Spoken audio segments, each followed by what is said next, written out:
Today's interview is sponsored by Montauk Iced Tea. As you can see behind me, I have Montauk Iced Tea bottles behind me. Montauk Iced Tea is really good and healthy for you. Just waiting for Stitch to join.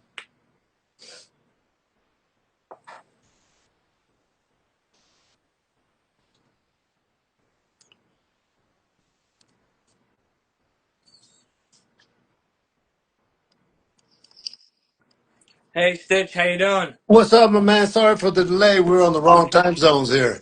Oh yeah, it's okay, it's fine. Give me a second. Hold on. Alright. Close this door here. All right, man. How you been, bro? Good, I'm good. How are you? All right, man. So congratulations on your show here. Yeah, thanks. Yeah. All right. Just do whatever you want, man. Let's get started. Yeah. What was your motivation to become a cut man? Uh, well, I had my own school of kickboxing. People don't know that. So I was a trainer before I was even a cut man, but I had a lot of world class fighters. Dennis Alexio was one of them. That was in the movie Kickboxer with Jean Claude Van Damme. He Yeah. was the brother in the wheelchair, right? And so I had to learn to be a cut man because guys use elbows and knees and all that, and that just kind of floated to the top. And I made the move here to Las Vegas like 30 years ago just to follow my dreams, and here I am now talking to you. Yeah, that's awesome. Yeah. And what was your childhood like? Poor, just like a lot of us, everybody in the industry. I was born and raised in a migrant camp. I'm from the Central Valley of California, which is considered the agricultural capital of the world. But yeah, I was born and raised in a farm, as a farm worker, and I tell people if you ate it, I probably picked it for you, But that gave me the inspiration to keep doing what I'm doing, and you work hard and you play hard and follow your dreams, and here I am talking to you, like I said. And how did you get your name Stitch? It's funny. I talked about it the other day with one of my friends from way back when I had my school of kickboxing. Dennis Alexa was fighting, and his sparring partner Dave Rooney, and I worked with both of them. Right, well, Dave was one of the earlier fights, and I was learning to be a cut man at that time. And in the old days when it was just boxing, these guys wouldn't show you their secrets, quote unquote. So anyway, I saw what these guys would do. They would get tape and then cut little pieces and butterfly them, right? So I did that to Dave Rooney. He got a little cut, and he said, "Man, I don't have to go get stitches. You save me some stitches. I'm gonna call you Stitch." And that's where the name came from. But let me add to that is, uh, I've done this story many times, and the last I knew about Dave Rooney is that he was a fisherman somewhere in Alaska. So I don't know if Dave actually knows how much he changed my life. A lot of people don't even know my real name. Yeah. And what was the craziest thing you have ever seen as a cut man? Ooh, I've seen them all, bro. Uh, big fights, knockouts, broken bones, broken legs. I've seen it all. I've even seen, unfortunately, death.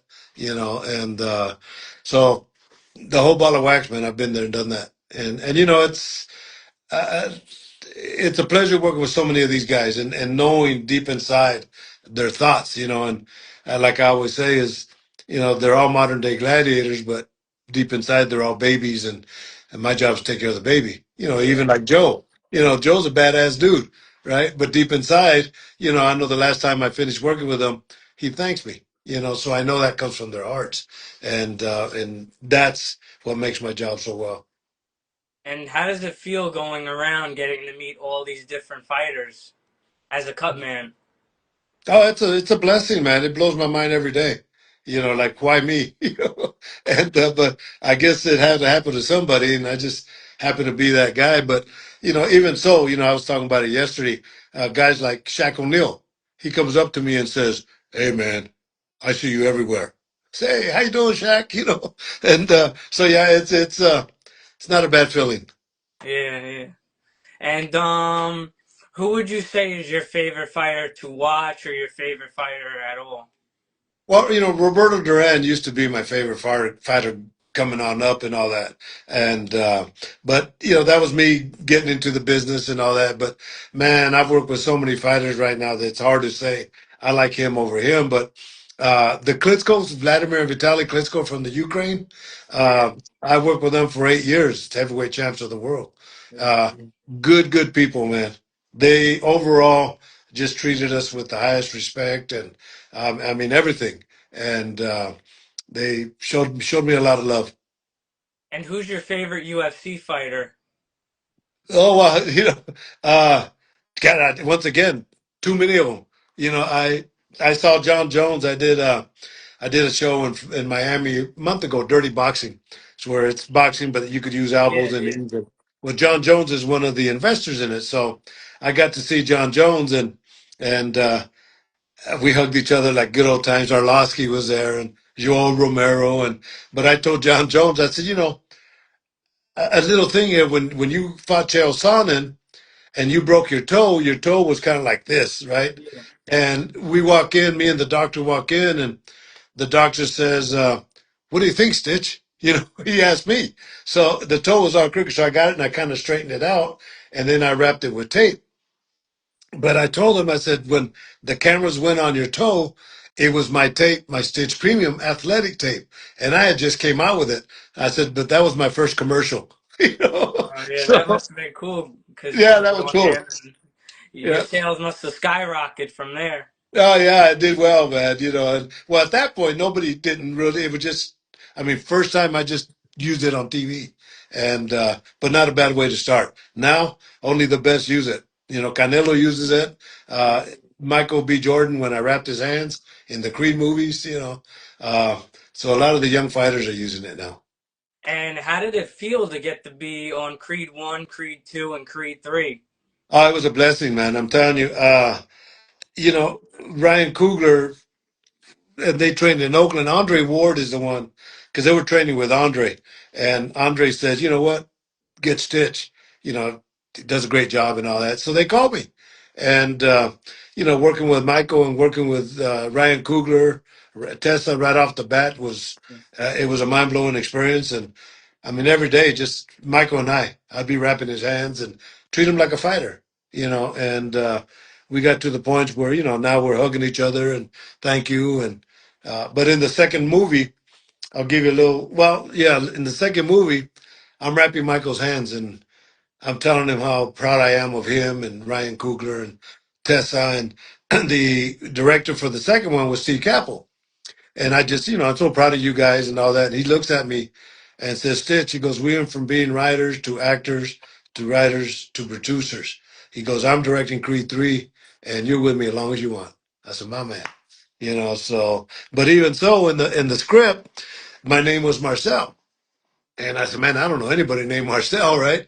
But when it was Rocky to introduce us to Adonis, now when you go back and you look at it, Sylvester Stallone says, oh, this is Stitch, the best cut man in Philadelphia. Man, I was the happiest guy there because who's going to tell Rocky, nah, nah, nah, nah, Yeah, you know? And the next day I thanked him and he said, it has to be authentic, you know? So a lot of props to them. yeah, yeah. It must have been cool being in all those movies. It's a mind blowing experience, bro. I've been in 7 movies. The first one I did was with, and these are nice, good movies, Woody Harrelson and Antonio Banderas. And then the second one I did was Ocean's 11, when they robbed the casino in Vegas, and Yeah, Lennox Lewis is fighting Vladimir Klitschko at that during the movie, during the fights, when the casinos, they're robbing it. Well, after that, I worked with Vladimir Klitschko for 8 years because of that movie. And then I did Balboa when Rocky fought his last fight.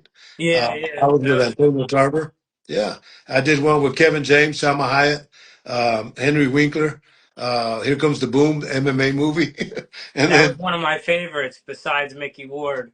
oh yeah, you're talking about Here Comes the Boom.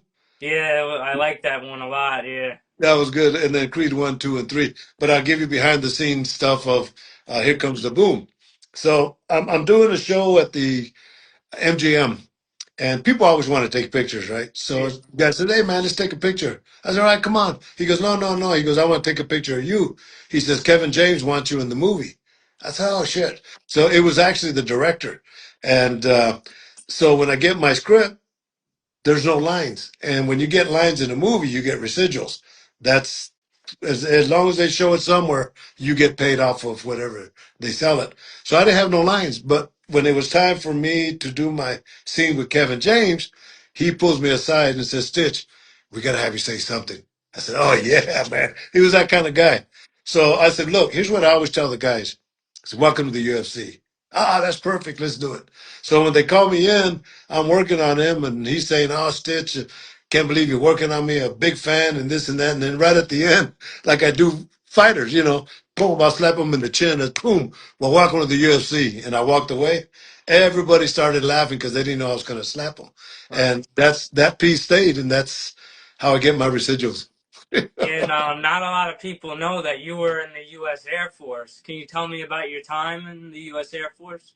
It changed my whole life. I growing up as a farm worker, like I say, I always wanted to play baseball. I played 4 years of varsity ball, and I walked on to Merced College, which was 9 miles away. It was a junior college to play baseball, and but I had to have a car, and so I would go to school with friends, and after school they would leave, go back home, and I would stay and I'd practice with the team, and then I'd have to hitchhike home, right?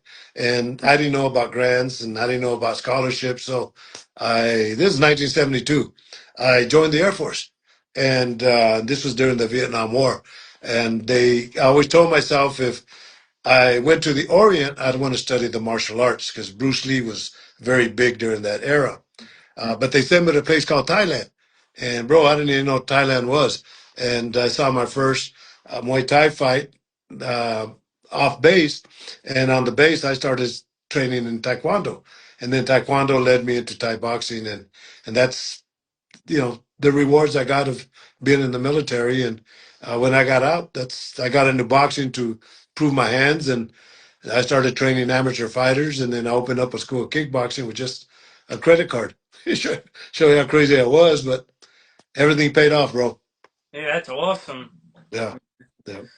And how would you prepare before walking out and being the corner man, the cut man in a professional fighter's corner? How would you prepare for that? Ooh, good question. Nobody's ever asked that one, but everything is systematic for me. Uh, I do everything before I even go to the arena. I'll pull everything out. It's usually the day before. I'll pull gauze. I always have enough gauze and tape for 5 fighters. To say I'm just working with Joe Smith. I'm only one fighter, but I bring enough for five. And then Yeah, I checked all my medications. I checked all my end swells, the KO swells, and so I make sure I have all that. And then I always make sure I iron my outfits. That's a big pet peeve is if you walk in with a wrinkled outfit, you're probably going to lose because there's no discipline, right? But yeah, that's how I do it. And then come fight time, it's pretty systematic. I don't get nervous anymore. But as I'm wrapping your hands, I'm talking to you and trying to relax you, and giving you that confidence that when you go out there and fight, uh, I'm going to take care of you. And like in the old days when I was with the UFC, Frank Mir said one time, never forget this quote. He says, "When I see Stitch walking into the dressing room, I know it's to wrap my hands. I know it's time to fight." And that's pretty much the way it is, man. and what's your opinion on Jake Paul? I love Jake Paul. I was just talking about him to my daughter earlier today. I've done, I think, 5 shows with him. I did the first one I did with KSI when he fought Logan Paul. And bro, I didn't even know what these guys were at all. And KSI came and trained in Las Vegas for like a boxer for 6 weeks. And I didn't know that all these guys had like 20 million followers. It was insane. But I've done, yeah, with Jake. But Jake is him and Logan Paul. They're good people, bro. They, like I said, we are just talking about it today because they take care of their fighters the way all these other promoters should take care of their fighters. And I know there was one time when they canceled the whole card, and Jake paid all the fighters what he had promised to pay them. Yeah, A lot of respect, and he's an athlete. When I knew that him and Logan Paul were wrestlers in high school, wrestlers are good athletes, yeah, and yeah, yeah, they're good athletes, and he's a good athlete. As a matter of fact, I was reading the NFL draft. I think 8 of the guys that were drafted, I think by the Raiders or something like that, 8 of the 11 had wrestling backgrounds in high school. But when I had my school of kickboxing, guys that were wrestlers made that transition very easily. So A lot of respect to them. And how does it feel to know that you're the greatest cut man to ever live? Nah, you got to answer that one, bro. It's not my problem, But Yeah. I am honored. It's it blows my mind because I'm still that little kid that grew up as a farm worker, and I'm thinking, what am I doing here with all these, great things that are happening to my career, my life, and but I try to stay humble, and be the same guy I was growing up, and I'm just honored, to be getting all these accolades from guys like you and people saw me all over everywhere, and I always try to give that one person that stops me respect for that one moment. Like I was meeting this guy for breakfast yesterday morning for a meeting, and these guys are walking in, and the guy that opens the door for me, he says, "Look," he's holding the door. He says, "Look, man, I don't want to be rude, but can we take a picture?" I said, "Yeah, of course, man. I'm not going to turn you down because those little moments mean so much." Talking to you, I kind of screwed up last week because I'm not very good at this social media stuff, but I owed you that respect of coming on again. Yeah, it's fine though. I mean, you learned it and now you're back on and giving me a great interview right now. Yeah. Yeah, yeah, I got stories, man. In fact, the guy that I met yesterday uh, is a producer for radio and all that, and he was talking about me doing a podcast and what have you not. And so that's what the meeting was yesterday. But I prefer being on this side as a guest. And what's your opinion on Usyk versus Dubois? They're fighting for a second time. What's your opinion on that fight? Well, I've never seen Dubois fight. Usyk, because he was part of the Klitschko team.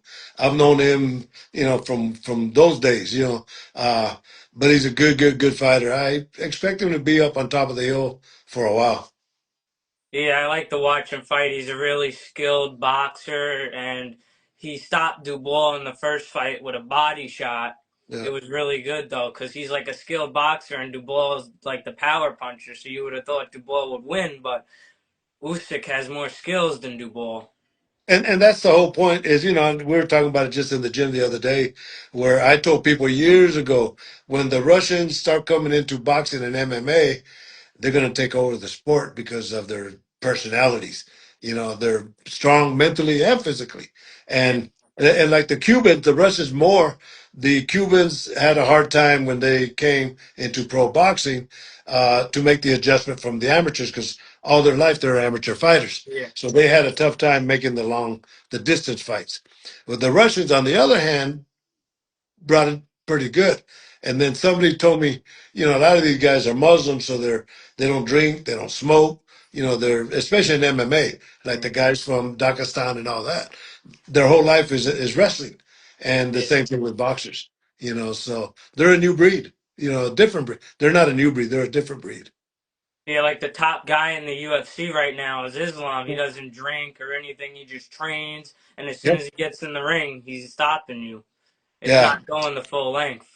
No, I agree, and it's funny when I was doing the MMA, either the UFC or Bellator or PFL, when I would see the manager for all the Dagestan fighters, uh, I knew I had to wrap all their hands. He would make sure that I'm the only one to wrap their hands with Habib and all these other guys. So for me, that's we're all like family. And I have a question for you. Did you ever work Islam's corner? He's in the UFC right now. He's a world champ. No, he came years after I left. I've been gone from the UFC 10 years now. Yeah, That was 2015 you left, right? Yeah. oh, I don't know. You tell me.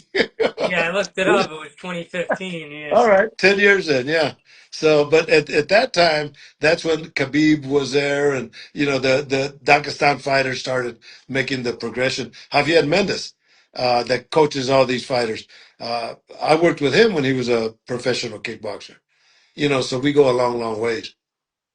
Yeah, I did mixed martial arts before when I was about 5.5 years old. I did that. Then I started doing boxing.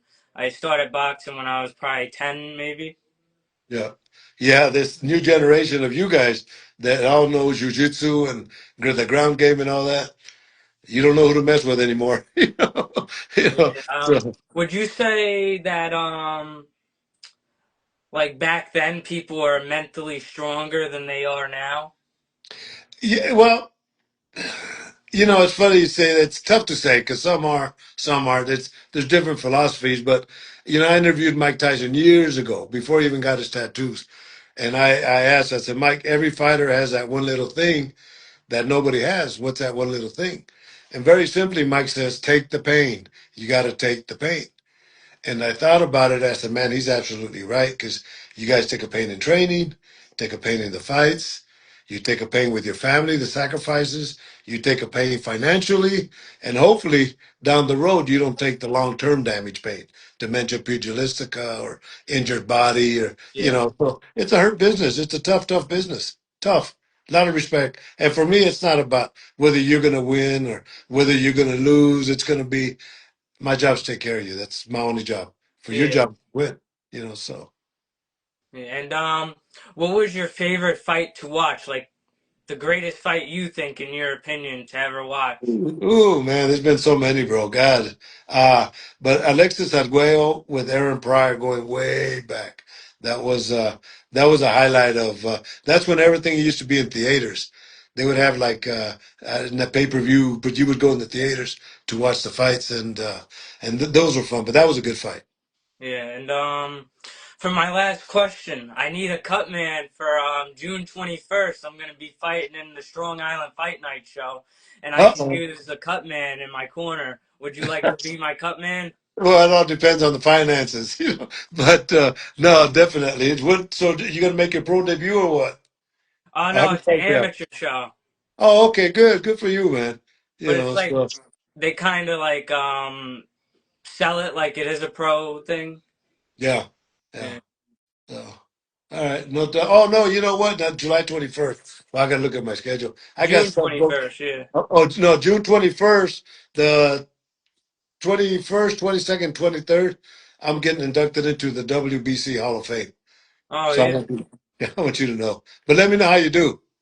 Oh yeah. Well, good luck on getting inducted on the WBC Hall of Fame. That's nice. And Yeah. those are all the questions I have for you. Thank you for your time. All right, man. Well, good job. Good luck. I saw a lot of the people are responding, so keep it up, man. And let's do it again because I got a lot more stories. All right. See ya. All right, say hi to Joe. All right. I will. Thank you. Bye bye.